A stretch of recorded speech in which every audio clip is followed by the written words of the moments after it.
Why does it take so long for a festival like this to come into a city like that is so enriched with music? Is it because the city is a piece of shit? San Francisco is a city of process. Yeah. Historically, it's been kind of a NIMBY city, which is not in my backyard. Right. The park is right next to two dense neighborhoods. Prior to Outside Lands, no artist had played past 7 p.m. in the park. Oh, whoa, really? Pearl Jam played there with Neil Young, although Pearl Jam got sick and Neil Young played with Pearl Jam, but nothing in the dark. So that was the big hurdle that we had with the city, is convincing the neighborhoods and the city that we could do it. We did not take no for an answer. I think we were maybe a little idealist, but I think that's why no one had tried it before. And ultimately, after 3 years and a lot of conversations with the city and the community and the neighborhoods, we were able to do it. I've never felt so appreciated for what we bring to this city. And the city's been very amenable to doing things out of the box that, 5-6 years ago, they would have said no. And we're live. Andy Frasco's World Saving Podcast. Mm-hmm. Another day, another beautiful day in Denver, Colorado, where I just have people just sleep in my house and just shit on me. Yeah. Well, she's right about most of it. We have I think we met our maker. I think Our we maker? finally met Our match, you mean? a match. Yeah. We met. We have a lady friend in the family now Uh-huh. who might be able to match my best friendness energy that I have with Nick. Yeah. And we should call her in. First off, hi Nick. Welcome to the show. Hi. We have the founders of Outside Lands on the festival today. Fun interview. Fun interview. A little more inside scoop about the music festival business. The guys who created Outside Lands Inside baseball. created Bonnaroo. Bonnaroo. One of them did. And it's in San Francisco. So this is an Outside Land festival. But Golden also this is a grilling festival. So we have a New York lady in building, straight from New York. She went to DU, I found out. You went to DU? She might be rich. Ladies and gentlemen, Eliza, get up here. Get up here. Hurry. Hurry up. This isn't like this is a live show. This isn't your job at a startup. This is a real company. This isn't your job at a startup. Looking good. You can't just walk slow when I clap to you. I know. I like it. I like it. I like it. I can't believe we're having her on the podcast. Why? It's amazing. Indy's got 2 people here to tell him what's wrong with him. I'm actually a relationship therapist. Yeah? Mm-hmm. Why is every relationship therapist single? Well, Thank you, Nick. It's like me being a weight loss coach. Thank you, Nick. All right, Eliza, you're on the podcast. hey, How's it going? so good. Even better now. So, what's wrong with me? Okay, let's Okay. start with the family. So we have your mommy issues, Mommy, yep. sister issues. So we're sensing a theme with women. Ooh. And then we have the problems. Hold on. Let me with get your- some money. We have the problems with your girlfriends. Well, you've only had one. I've had but one. You've had one. Which I didn't is have a problem with He's her. only 37. Yeah, I mean, not having like a high school anything is crazy. He had his True, true. teacher, so that's another problem. That's another whole thing to stack on there. isn't it? Yeah. Yeah. Another woman, by the way. Another woman. We didn't say what gender the teacher. Hold on, what's this thing about another woman? You don't think I like women? No, we think you like women, but that's your whole problem. It's like you Too have much, problems maybe. with so many women. Yeah. But explain this. Like, what do you mean? Mom, sisters. Both sisters, Two. yeah. Yeah, two. Dole Teacher. off. I love my Your teacher sister assaulted Steph. you. My teacher did not assault me. Girlfriend. He keeps saying his teacher didn't assault him. Literally by Literally the. statutory rape. Yeah. Okay. So, So so Okay, we have so that going for you. What else? Those are like the main ones. I mean, that's a lot. Yeah, that's a lot of problems. That's every woman in his life. So Yeah. it's pretty good. But what's that? What's that saying about how I don't like women because of that? No, you no, love no. your mom so much, and then you chase that high in everyone, and then Yeah. they can't provide that same nurturing love because it's not maternal. You're a woman. So you search for that, like and you heroin. can't find it because you have some like unresolved emptiness. Yeah, you'll never find another mommy. Mm-hmm. No mommy. I don't like this. No Yeah. mommy. You called her up here, not me. Yeah, you knew what you were. Hey, Where'd you get that hat? Do you like? Andy's closet. Yeah. Do you like? Just helped myself. Do you like? Do you think she should be our friend? Yeah, I like her. We're getting along great today. Yeah. I don't like this. And she has a friend with almost the exact same name as me. But she keeps calling me gay too. And we like buttered bagels. You're not gay, but She thinks I'm gay. you could easily play. I don't think you're gay. You just like give gay bestie vibes. Like you're my Yeah. gay bestie. Yeah. What about you? What about my issues? Are you a lesbian? No, not yet. After this weekend, maybe. But not yet. We'll see if this bill gets passed. Yeah. So not currently. Maybe eventually. I'm not against it. Yeah. Do you have a boyfriend? Don't have a No boyfriend. boys. Why are you in Denver? I was here for a wedding. What else were you here for? Panic. Widespread panic. Hey, it was sick. Was it widespread and was there panic? There was so much fucking panic. I saw this video of people like running to get their seats Yeah, I at Red didn't Rocks. do Did you that. see that? I didn't do They that. like Oh, run- yeah. it's probably the only cardio the panic fans do all year. Shut up, I saw a guy I saw a guy fall. He was like wasted coming up the steps, fell, ate shit, smacked his head into the rocks, and we were all just like, oh my God, that guy just dead. Stood up, looked completely sober after. He's He from was great. Georgia. I don't. Yeah. He already doesn't have any teeth anyway. So He recovered. Wait, Red Rocks. Every seat's good. Chill. All right. Liza, thanks for being on the show. Thank you. Later, enjoy it. That was great. Good job, Holy Liza. shit, dude. You're never coming back to this house Yeah, again. never again. That was the one and only time she's ever shown up again. When are you gonna have some? I think Oh. if you want to really make your mom happy, it's time to have a baby. What? I'm just kidding. Dude, hold on. I don't understand the. Did you turn me down? Oh. Yeah, sorry by accident. Yeah. I don't understand the. Do I like put my mom on such a high pedestal? I don't think I do. I don't know. I don't know if that's the. I think that's kind of wrong. You do have a special mommy bond with, though. I think that's very normal, though. It's like very common. But I do like my sister. I don't like my other sister. Yeah, we won't use names, but they probably know which one you're talking about. Well, she So- was saying earlier that you have issues with your sister because they were so much older and more successful than you for a long time No, Which- maybe they just. I think my parents like them more than me because they didn't need money. because their idea of success is traditional, getting good grades and all that. Having kids, having a job, Yeah. health insurance in your 20s. Right. Yeah. That's pretty normal. Right. Yeah. What else is going on, Nick? Tell them a little bit of outside lands. It's in Golden Gate Park. It's every year. It's hundreds of thousands of people. It's a very special event because it's the first thing with amplification to ever be in Golden Gate Park, basically. Uh-huh. They've been doing it for a long time. I'm going to go, I think, maybe. I want to go too. It's in San Francisco. I love that place. Dude, I'm going speaking of San Francisco, I am playing the Grateful Dead 60 now. They just invited me. What's that? Oh, GD60. GD60. We're doing the night before. We're celebrating the music of Phil Lesh. Graham Lesh is on it, so head over there. What is it, your band, or is it like... Just me. They're flying me in for that. Nice. Yeah. I did GD50. That was crazy. Mm-hmm. Grateful Dead 50. I didn't think there would be a GD60, honestly. Yeah. Oh, really? I mean, they're... Well, Dead and Co, It's not just age, but it's just like a band. It's a long time to have a band go. Totally. Shout out to Gardenista. Shout out to Volume. I know we did some plugs already for them, but we're inside it. Do you have any motivation? Because I just got fucking reamed up an asshole over Damn, here. she was really hard on you, huh? You gonna be thinking about that on your whole flight to High Sierra? No, I'll probably forget about it. Yeah, a woman said it, so you'll be over it. Shut I'm just up. kidding. I'm kidding. Motivation? No, not really. What about you? I mean, just keep going. It's summer. Just get in your little summer groove. Have a little cocktail. Are you watching Love Island? No, everyone talks about I it. haven't watched either, but everybody is way into that. Ariana Maddox is the host. She's having her comeback moment from her reality show. Right. Yeah, since Tom's saying she really won that breakup, huh? I don't know who that is. Okay, so have you heard of Vanderpump Rules? Jackson, we got to wrap it up. But maybe we'll just delete that Eliza part. No, so people keep love going. Vanderpump Rules actually. Yeah. So What is it? there were a couple on Vanderpump Rules. Tom Sandoval, he's like has this shitty cover band now, and he was cheating on her for like a year with another person on Vanderpump Rules, and it ended the show. The show's over now. It was a whole big deal in that universe, and now she's hosting the biggest reality show on TV, and he's going on America's Got Talent with his bad, terrible, terrible cover band. No shit. So she won the breakup, man. Breakup over. What, is that Ariana like, Maddox won. Charles Dolan did that too, didn't he? Charles Dolan. He has like a weird cover band. Charles. The owner of the Knicks. Oh, James Dolan. Oh, James. Yeah, that's his kid. Oh, sorry. He has a cover band too, yeah, but he's not going on America's Got Talent, and he's not sad. His band's actually probably pretty good. He's great musicians in it, but this guy's a loser, and he fucked up, and now he's a psycho with a terrible cover band. He can't sing for shit. But he is good looking. He's like a model.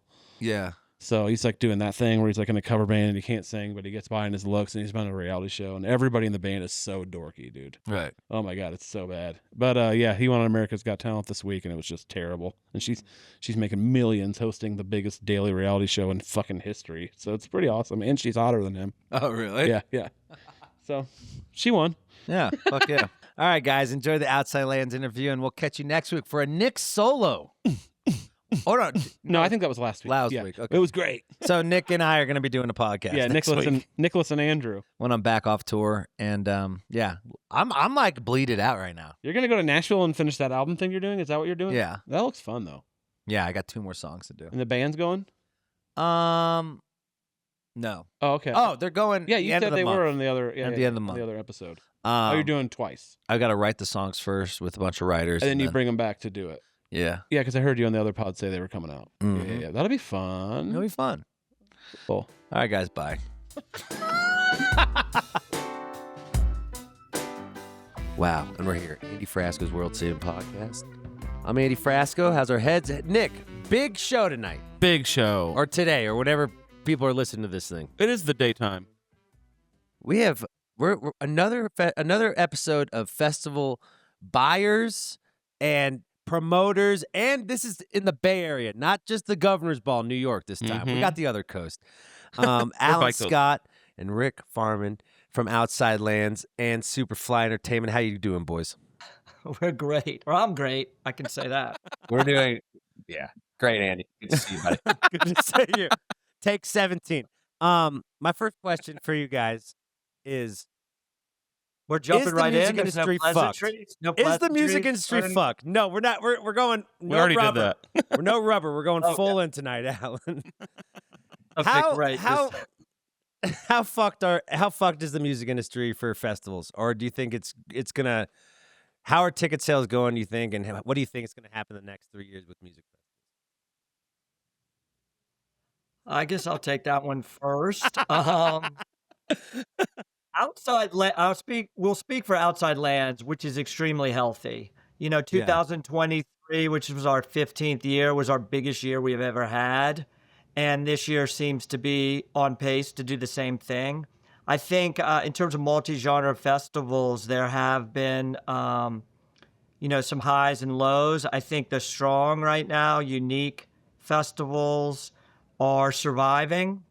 And I think some of the smaller or festivals in markets that are smaller than the Bay Area or New York or LA are, having more of a difficult time because they're drawing primarily from the local audience and not having people travel in. Right. The trend of single genre festivals, that's been very popular for the last 3 or 4 years. I think you're seeing some fatigue there in terms of sales, but also in terms of just the talent you can get. When you're in one genre, there's only so many acts that you can get before you have to start recycling them. Yeah. And so, I feel like the the single genre festivals have about 2, 3, 4 year life cycle before you have to kind of move on to something else. So when you're approaching a festival every year with, do you know your lineup? Do you know your headliners in the next 3 years, or is it something that you like to keep kind of growing as the year goes on? We'd love to be nailing down our headliners 3 years in advance. And sometimes it's a multi-year conversation. If it doesn't work for 1 year, maybe it's next year or the year after, and you just keep things warm. But primarily you start talking, we're sending offers for 26 right now for headliners right now. Jesus. And then, these are artists that are ready to make decisions. That we tend to not want to send an offer and wait for months and months until, they decide they want to do it or do something else. So it's just a dialogue with the artists and their representatives. But the headliners are definitely booked the furthest out. Rick, tell me about your. What do you feel about this, Rick? Well, I would just add for people who aren't really familiar how this all works that you're not ordering off a menu. Yeah. right? Yeah. Like, just think about how many things need to sort of align for an artist to show up at a particular festival, right? They Right. have to be working at that time, not somewhere else. And it has to be the right play for them in that market for both the festival and the artist, right? So that's a lot of things that sort of, have to come together. A lot of times when people ask us, well, why don't you have this artist? Why don't you have that artist? It would be cool to have that artist. And we're like, yeah, of course, we would love to have those things. Yeah. But that's just not how it works, right? Right. You're talking, a lot of things just have to align. And so I think it's cool for people to understand that. Tell me about the artist, the agent relationship. So if you're getting an agent gets their headliner to you, how many of their other bands do you have to book to like kind of wiggle room into your festival? It's different with each artist or each agent. Some are a little more pushy than others, but it's not obnoxious in terms of usually it's maybe one request for another kind of baby artist that they really want to help. We have 90 to 100 acts out there and not a lot of filler, so we try to really book it for what the audience wants, rather than doing a lot of favors.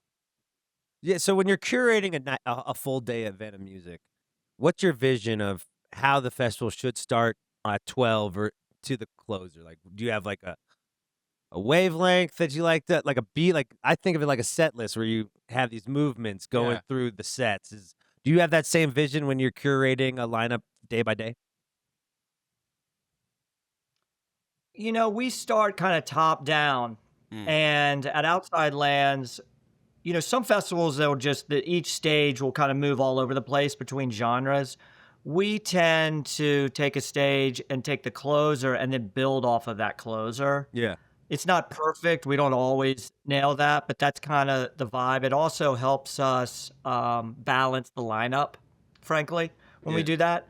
But we try not to be right in your face when we open, at noon. Yeah, I get you. Death grips or something, right? Guar, Waking you up. But it all depends on the day. We really try to think about Sundays. We like to try to do something kind of gospel-y or almost churchy. And this year we have Big Frida with the Gay Men's Chorus, which is kind of on the main stage. They won't be first up, but they'll be early in the day, and that was very deliberate early. So, tell me the beginning of this festival. What curated this idea of Outside Lands, and how did you guys get to know each other? Well, it really came together over, our companies trying to find a way to work together. We had met really early on in the evolution of Alan's company, Another Planet, and when Superfly, my company, was just sort of experiencing the creation of Bonnaroo and all the opportunity that came from that. And I think one of the things that Alan and I connected on very instantly was the fact that, the Bay Area is just this incredible music market. It's got this incredible heritage. There is this unbelievable site in Golden Gate Park that obviously has a history and heritage unto itself of, groundbreaking music events happening there. And, we just started to sort of pound the pavement and think about like, hey, the Bay Area is a spot that should have a great music festival, right? And we were almost sort of searching to understand why it wasn't happening. And I think the answer was really that just nobody took the initiative to go do it. Alan and I were both, younger entrepreneurs who are not going to take no for an answer kind of thing. We were really benefited from the fact that, Alan's two partners are, some of the most established producers, concert promoters in the Bay Area. And so we just kind of forged this awesome thing where we were sort of like Superfly was sort of this festival, being known as producing these festivals. Another Planet was the premier promoter in the Bay Area. And we kind of both saw this window of like, hey, the festivals are starting to rise nationally. There was this model of the city festivals starting to do pretty well.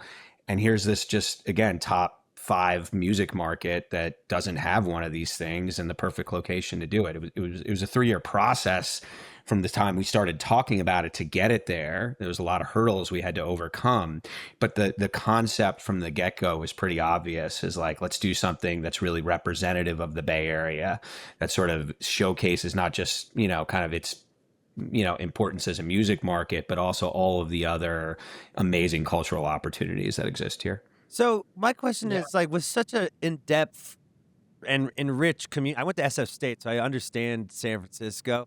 And why does it take so long for a festival like this to come into a city like that is so enriched with music? Is it because the city is a piece of shit? Like, what is it? Give me the deets. Is it the government? Give us the dirt. Well, first I want to say, getting the opportunity to work with Rick and his team at Superfly was really an honor. I had been to Bonnaroo before and was super impressed with what they had built. I mean, it is a special festival and continues to be. When they first announced it, the first one, and it went over email, and there were some rumors, I was like, "This isn't real. There's no way this is real. Really? Prank. Yeah. This is a great idea, but this is not real." Right. And then they announced it. And one of the few times in my life where I was envious that, whoa, they came up with this idea and are doing it. And not only that, but blew it out. But so anyway, I just wanted to add that because that's important to us. But the city, San Francisco, is a city of process. Yeah. And it's also historically has been kind of a NIMBY city, which is not in my backyard. Right. Yeah. And the park is right next to 2 dense neighborhoods. And prior to Outside Lands, no artist had played past 7 p.m. in the park. Oh, whoa. In really? fact, we did Dave Matthews in 2004, and Rick and his team was out there, and we met there, and that was some of the genesis of Outside Lands. But, it was, Pearl Jam played there with Neil Young, although Pearl Jam got sick and Neil Young played with Pearl Jam. But Guinness Flaw, there was Tibetan Freedom Festival that happened out there, but nothing in the dark. So that was the big hurdle that we had with the city, is convincing the neighborhoods and the city that we could do it. And like Rick said, we did not take no for an answer. I think we were maybe a little idealist, but I think that's why no one had tried it before. And ultimately, after 3 years and a lot of conversations with the city and the community and the neighborhoods, we were able to do it. But I would say since COVID, there's been a different attitude in the city. I could speak for myself, and I've never felt so appreciated for what we bring to this city. And the city's been very amenable to doing things out of the box that, 5-6 years ago, they would have said no. And that Right. includes these additional concerts in Golden Gate Park, which we're doing with the Zach Bryan show. It also includes, we did this Fred Again Skrillex pop-up in front of City Hall with 25,000 people. These are things that we would have been shut down on in the past. And Right. so it's an exciting time. So how long did it take for them to convince that you guys are their guys to run these shows? Like, what was the first year like? Were they like up your ass about everything, or did they kind of give you a leeway to like do your thing and see what you could bring to the community? I wouldn't say there was a lot of leeway. They had a lot of questions, and we have a great team between us and Superfly, and there's a lot of crossover. People who've worked together in the past, and a lot of suggestions came from the community. For instance, previous concerts were blocking people's driveways, so we had to get parking control officers out there and tow trucks that we hired. Oh man. People didn't know that an event was taking place and they couldn't prepare. So we have to do a mailer to 28,000 residents that surround the park, talking about road closures and hours of the festival. we have to set up a community hotline where people can call in and say there's trash in front of my yard, or, it's too loud. And then we send out, sound engineers to take readings and help. In that point, we adjust the volume or the direction of the speakers based on the wind or fall or marine layer or whatnot. Wow. We even had to leave breaks in the fences for feral cats to get read through. that. That's That's wild. we do a lot. That's just touching. We have to provide shuttles. We have arborists out there. Jesus. It's not for the faint of heart to Like a pull whole this nother off. government department. The feral cat thing is fucking wild. By the way, city of San Francisco, cats can get over fences. yeah. They weren't anticipating that. I mean, Rick, tell me about, what's the difference between Manchester, Tennessee and San Francisco, California? What type of protocols did you have to do for Bonnaroo? Much different, no doubt about it. You're not in a neighborhood. But I think there's a common thread in a couple things, which is just like, when you sort of do what, you say you're going to do. And when you're honest with public officials and communities about what doing something like this is, you generally get credit for that, right? And that's been our experience, certainly was in Manchester, where, they had no idea what something like this would be like. And we told, them exactly what was going to happen for the most part the first year, with traffic, with, the type of crowd that was coming, all the different things that were going to go on. And whether they believed us or not at the beginning, after it happened that way, they were like, all right, you guys, did what you said you were going to do. You told us what was going to happen. Now there's a trust established. In the Bay Area, it was a little different for a couple of reasons. One is just more experience hosting large scale events in general, and the park in general. And then the experience of, like Alan was saying, like our teams, a lot of the people that produced this the first year had already worked in Golden Gate Park before and had deep relationships with people, whether it was, the fire chief or the police department or, the district supervisors. There was relationships there already. And I think because, look, one of the things that why this worked with Another Planet and with Superfly is we kind of share the same values, right? Of what we're in this for is to create an amazing event, an amazing experience for the city, for the community, for the artists, for everybody, right? And we know that like the money will follow that. So like what Alan was talking about before, all those things we had to do, those are expensive things. And that's just like the tip of the iceberg, right? Our philosophy, both of our companies, is like spare no expense, like do it first class, do it right. Yeah. And if you do that and you're honest with people and you're, straightforward about things, then I think as long as your product is good, you're going to have success. And I think that's what happened with us, is we just kind of approached it from the right way.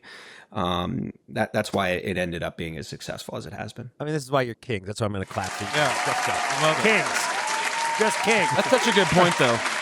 It's true. You can't get anywhere cutting corners early. No, and but how do you know what the corners are to cut when it's your first festival? Like, how'd you know this whole big plan, Rick? Like, when you're going into Tennessee, you had give me your game plan on that first ever Bonnaroo. I'll say it's two things, right? It's what I said before. It's just having values, and look, we're fans, right? We would be some of the first people to buy tickets to these experiences, if it was somebody else doing it, right? Or be jealous as heck or whatever, right? Like we love this stuff, right? And so it's like it starts from that, like, hey, what do you want to experience as a fan, right? And how you put yourself in those shoes. And then the second thing is assembling a team of people that are really experienced, right? And share those same values. I'll give just a quick example of somebody I just wanted to shout out. Like, there's this guy, Russ Bennett, who is a thread between the early Fish festivals, Bonnaroo, and Outside Lands. He was sort of like the creative production guy. But one of the things that Russ has taught us as kind of early event producers, festival producers, was to really like in all your planning, think about what the fan experience is. Right. Like think about where the bathrooms are, and do you want that close to this art thing or not? Because it's all about creating this, totally, complete immersive experience around what the fan journey is. And so I think it's things like that, right? It's like finding people who have that level of experience. That's how you get from being kind of young concert promoters that we were to doing some of the biggest events in the world, is by really, finding the right people who share those values and empowering them to do a great job. Were you self-financing your first festivals, Alan and Rick? How did you convince people to give you money to get Radiohead or fucking Right. like what was your pitch like to these people to say, hey, we have this big idea for this really big festival? Like, tell me what young Rick and young Alan were Alan going. Alan and I are blessed because we have a couple people that are partners with us who are, more established, older, industry pros that are our supporters. And so Alan has partners, that have had the capital, had the experience to do that. And then, we had a partner, also in Corin Capshaw, who's one of the, great managers, one of the goats, world, Red Light Management. And so Corin and Star Hill, were also a part of this. So, this was a big part of how we did this too, is we partnered with, sort of the generation above us, and really got the benefit of, that. And to their credit, they had faith in us, right? They saw us and understood that, hey, we're like ears to the ground fans. We understood how to do this. We're hardworking. That's really, kind of how this all came together. Alan, do you have anything to say about that? Did they think you were naive at first? Did they think that, or did they think like this is actually some great idea? They believe in you right They away. believed you right away, or did you have to convince I think them? everybody realized the potential and the opportunity here. It was it was obvious to, I think, everyone once we, sat down and said, let's do it. It certainly helps, with the first year we were going to do 2 days, Saturday, Sunday. And Greg Perloff, one of my partners, had a great relationship with Tom Petty. So we got him locked in as a headliner. And then Jack Johnson on the other day, whose agent is a friend of all of ours, or both Superfly and us. And then Radiohead came to us. Oh my God. And we added the Friday. And I'll tell you, if you ever want to start a festival, book Radiohead. Especially in 2008 or whatever. Yeah, what was it, 2008, right? That they did. Our capacity was 60,000, and they sold that quickly, and that kind of carried the weekend. We had really thought we had made it, and then lost money the next year. But it was a great. What was that experience conversation like when you found out you got Radiohead? What was that conversation I think like? there was a You lot get of the call from slapping the agent, vibes. Radiohead. It was like Signalgate. We were all like American flags and fist pumps and stuff like that. There was no text, I don't think, back then. We were probably on some flip phones. You guys But no, we were excited. We knew what we had. I mean, it was, Radiohead at that time. They were just putting out In Rainbows or Between when we announced in the festival. And, holy shit. That's the one. and they were the first act. They were the first act to ever play in the dark in Golden Gate Park. That's crazy. My God. So Yeah. people talk about that festival promoters just make a bunch of money. They don't realize how much it costs to make a festival. Why don't you remind people how much it is to build a festival like this? It's tens of millions of dollars. I mean, the park itself, we pay the city $5 million in rent plus all city services. It's an extraordinarily expensive market. And, anybody who thinks promoting is easy, I suggest that they take out get $100,000 of your own money, put in your driveway, put some lighter fluid on it, light it on fire. And if you don't stamp it out, you can be a promoter. I'm going to clap to that. That's actually pretty good advice, Alan. I like that. But, were there any years that you just kind of missed? Like you missed on the booking or didn't sell well? Or weather. Something happened? Like, do you have any, like, a nightmare year? Well, I'll mention one thing here, which is, this was not an instant success. I mean, in some ways it was because, hey, we were fortunate enough to get Radiohead and, like Alan said, the other great artists in that first year. And the first year was a success. We had a lot of challenges the second and third year. And to our partners' credit, they really, said, let's keep going. Like, no fear. I believe in 2008, there were like 5 festivals that started nationally, right? Oh and my the God. only one that's still surviving is Outside Lands. The other 4 are gone, never to be heard from again. Oh my So, God. this is an incredibly difficult sort of business to be in and to be successful. There's generally more failures than there are successes if you look at the festival landscape. And so, look, we're really proud of the fact that we've persevered and created this.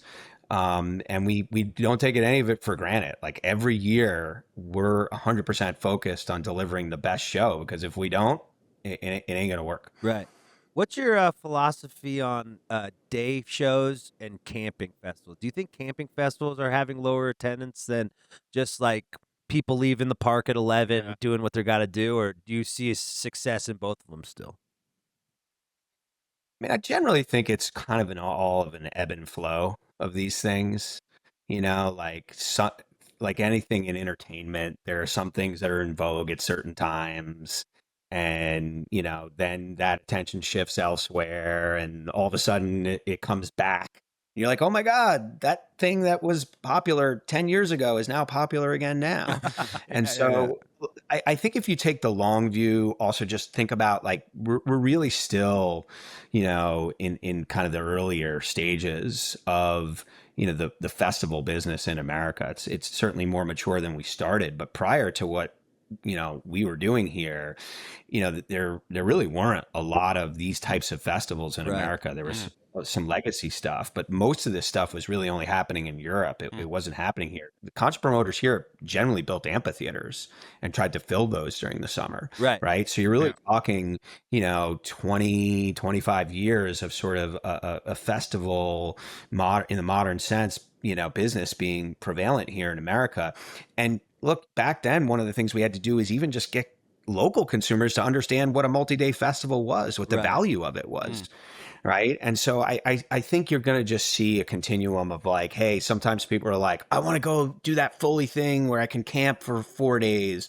And then other people are going to be like, hey, I just want to be there for a weekend, or I want to go to a single genre festival, or I want to just go to a stadium to see the biggest artists. All of that is generally cyclical. And, I think you just have to follow it as best you can.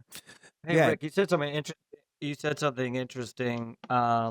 There about we had to teach people what a multi-genre festival was, what a multi-day festival, understand the value, the ticket price value.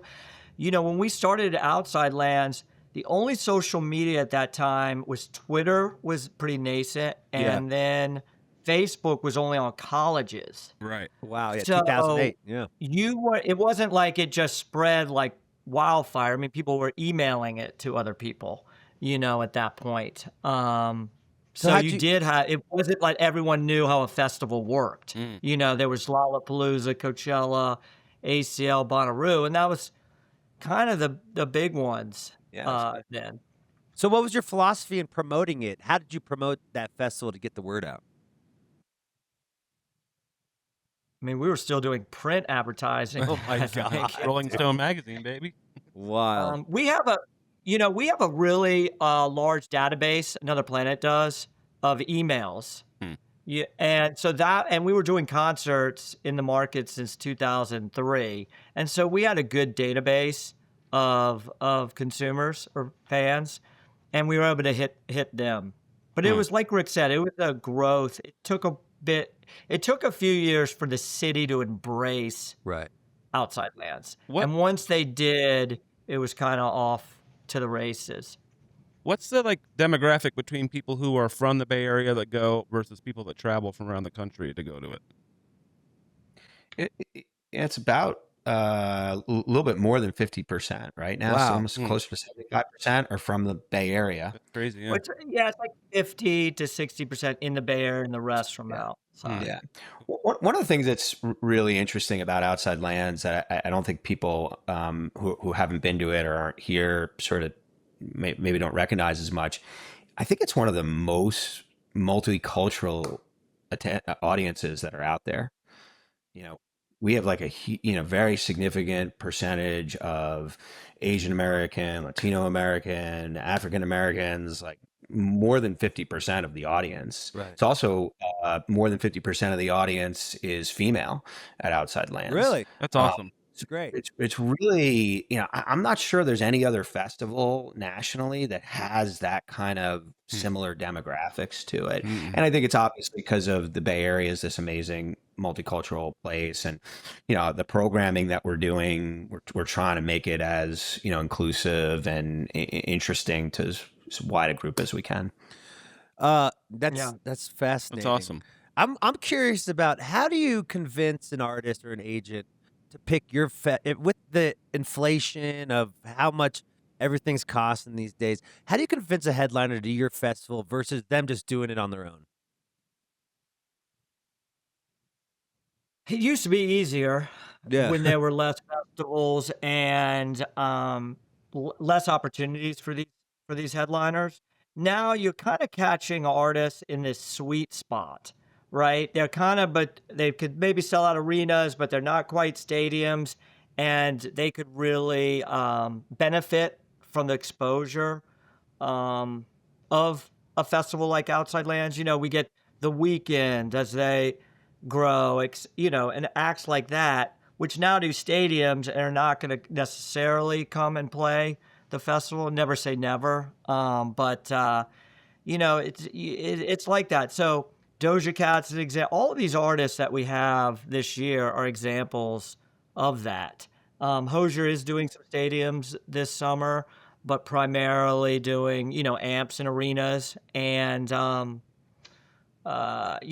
that's kind of how there's very few headliners too, by the way. Very few out there. Oh yeah, I never thought about that. There's like not a big pool of people that can draw that well to headline it. I mean, that's tough. Like, any pinch me moments when you see, like, I can't believe I just booked this guy on my stage? Any pinch me moments for you guys? Paul McCartney? Which one? Give me a couple. Every year. Give me some goosebumps. Give me some goosebumps. I mean, Paul McCartney's one that was just, probably my hands out my favorite headlining set ever. Yeah. It's so universal. Yeah. The Beatles are in our DNA, Right. and to see just the multi age groups that are out, multi-generational out there. I literally was shedding tears during Hey Jude. It was so powerful to be in the park at that moment. It's like, wow, we did that. I think there are kind of these 2 or 3 categories of pinch me moments. There's the legends, right? Yeah. That's what we're talking about. Like, you're just like, oh my God, I can't believe we have Stevie Wonder at our festival or something like that, right? It's just like, oh my God, this is amazing, right? And then there's where you see one of these like younger acts that just like go from one level to the next Yeah. at a festival, and all of a sudden it's like 5:00 in the afternoon, and there's 50,000 people in front of an artist that's never had that kind of crowd. A lot of festivals experience that. Last year was Chappelle Roan. Yeah. There's also sort of a version of that where you have like maybe like a legendary act that's not like a massive act, but still like a really established one. Like I think it was Hall & Oates that we had here that like just had this like it was like the right time of day, Right. The right artist. Everybody knew the songs. You have 40,000-50,000 people singing together. Those are the magic moments. Those are the things that we do this for. Yeah, that's why you Crazy. do it. This is why before I was a musician, that's where I was prepping for. I was a promoter. I was booking shows for Capitol Records at the Key Club and the Roxy. That was like my whole education was music business, and that's what I fell in love with the music industry. I read Donald Passman's book, and those goosebumps moments are the reasons why we do this. And like I want to, I'm curious about like, have you ever been like 2 years too early? Like you're tastemakers. Oh yeah. Have you ever been like 2 years too early on an act? You're like this band's gonna be huge. You just got them too early. All the time we are. Yeah. I mean, that's one of the you're the Alan best festivals out there. and the booking team do incredibly well. I'll let Alan speak to it. Is just like how you kind of recognize where some of these artists are going. And it's a nice part about a festival is you can kind of have somebody early on and then a couple of years later have them bigger and keep them, touring with them. Yeah. What's your philosophy, Alan, about that? I love it when my daughter tells me, man, you should book such and such on the festival. And I'll be like, well, we had them last year. That's awesome. Yeah. I'm cooler than you. Listen, kid, I already knew about that. Yeah. Don't underestimate me. What are you, a boomer? What are you, a boomer? I already did that. I kind of have a question about lineups. Do you have like a white whale artist that you've always dreamed? I mean, it might be hard with the great acts you've booked. Is there like a white whale that you want to have that you haven't been able to get yet? For me personally, like some of the big white whale stuff are like bands that aren't really bands anymore. Right, Like they're still around, like a Led Zeppelin or a Pink Floyd, right? Like I think our heads would just explode if we could get an artist like that to play, right? Yeah. Those are the ones that kind of stick out for me. There's probably some other legend stuff that we haven't yet done. Fortunate, but between Al and I, we've done a lot. Yeah, so. Right. Yeah. Well, one of the no longer alive, but we wasted a ton of time over the years trying to book Prince. That was like, wow, trying to catch a wet pig or a chicken or something in the back. Trying to get it. It was just not gonna happen. Damn. Oh, that'd have been incredible though. Any close, like almost close, and he's like, nah, I'm good. Doesn't he have a different agent every 6 months? Close, not close. Again, how close are you to grabbing that? Wet pig. God. Like I'd have it in your hands, but a couple times we thought we had a decent shot. And hey, we also a few years ago we were really close on Fleetwood Mac, and my God. that ship has sailed unfortunately. But we felt good that it was going to happen, and then it didn't. But I don't think that'll ever happen. Hey, Rick, I got a quick question about Bonnaroo. You guys had a great comedy tent. What happened to that? Well, it was sort of after our time. We no longer produce Bonnaroo. Right. So I think it went away, if I remember correctly, after our time. But you started that. Like that was like your brainchild, right? Having a comedy tent? Yeah, it came from one of the festivals that really inspired me was a festival called Lowlands. Oh yeah, I played that. Amazing festival. Where's that? In Amsterdam. Or Netherlands. Yeah. Well, it's about an hour or two outside of Amsterdam. It's in Holland, and it really when I went there, I want to say in 2003 or 4. For me, it was like this experience of like looking into the future, like seeing what a festival could be like, with a more mature festival industry, which was there in Europe, and like a festival that had been around for 10 or 15 years, whatever it was at the time, was like, oh my God, like you could do all of these other amazing things, present all these other amazing arts. I remember going into this kind of theater stage they had, and they had a bunch of different types of performance art, dance and stuff like that. And I couldn't even understand any of the comedy because it was in Dutch. But I just remember looking around at the audience and being like, oh, that's freaking awesome. Like that really could translate.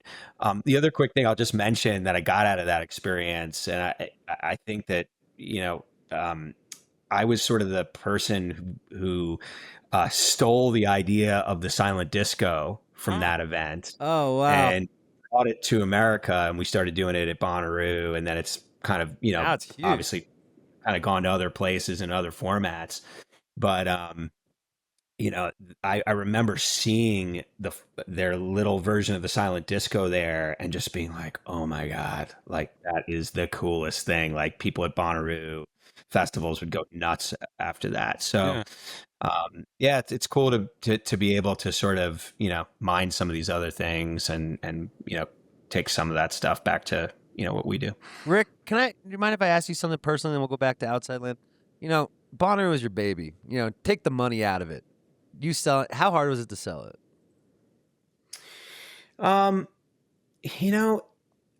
There was an emotional thing that was hard to do, right? I'm not gonna say it's zero. Like we care and still do care a lot about that event. I still go to it every year. I'm really grateful to the team that produces it now because I think they're doing a fantastic job. And I think like the way that the festival continues to have new experiences at it and the amount of sort of, things that they've done to improve the consumer experience is awesome. And so to answer your question, Andy, it's sort of like, and I'm not at this point in life, but it's sort of what I imagine.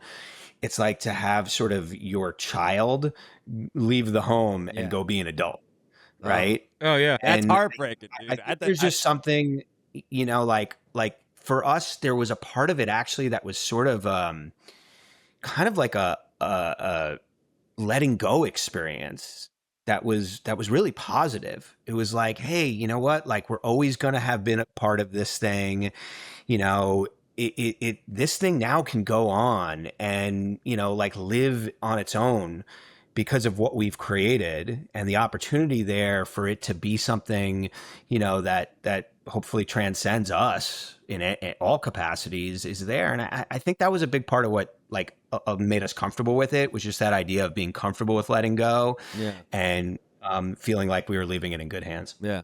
that's awesome. Rick just wanted a bigger wardrobe budget. Yeah.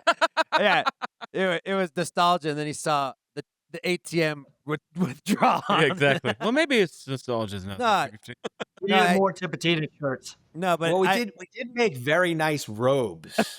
Yeah. Last year, somebody made us very nice Superfly robes because one of the things at Bonnaroo when we were there was the Robe Rage, the party that my partner Kerry created at our Snake and Jake's barn. You had to have a robe to get into it, and so we made these really nice Superfly robes that I'm happy that we have. Pretty Well, cool yeah, thing. and then one thing led to another. Now you guys are partners. Now you and Alan get to be buddies and do the whole thing again. I mean, Be an empty nester again. Alan, what have you learned from Rick, and vice versa? I mean, so much. I mean, Rick and his team is so creative. Just what they did with Bonnaroo is just, you don't see that around the country.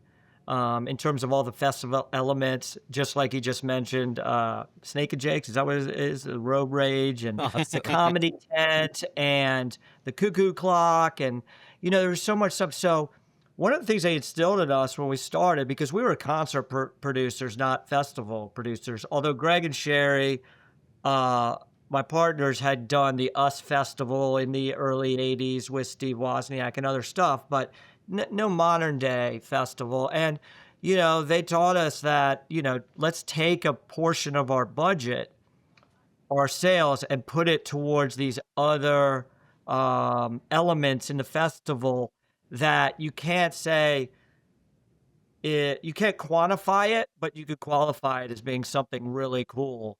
And, we continue to just, use that ethos today. I mean, we're always trying to think of things that are, what fresh things can we do? What can we lead in?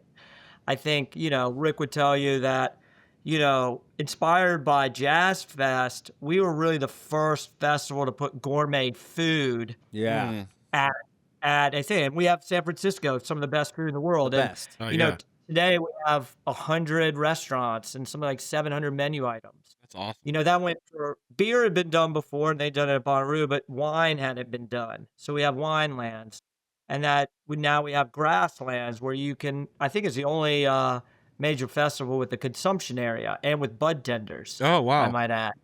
Hell yeah! But it's taking that ethos, as like Rick said, it's not like trying to drag every dollar out of the ticket or whatever.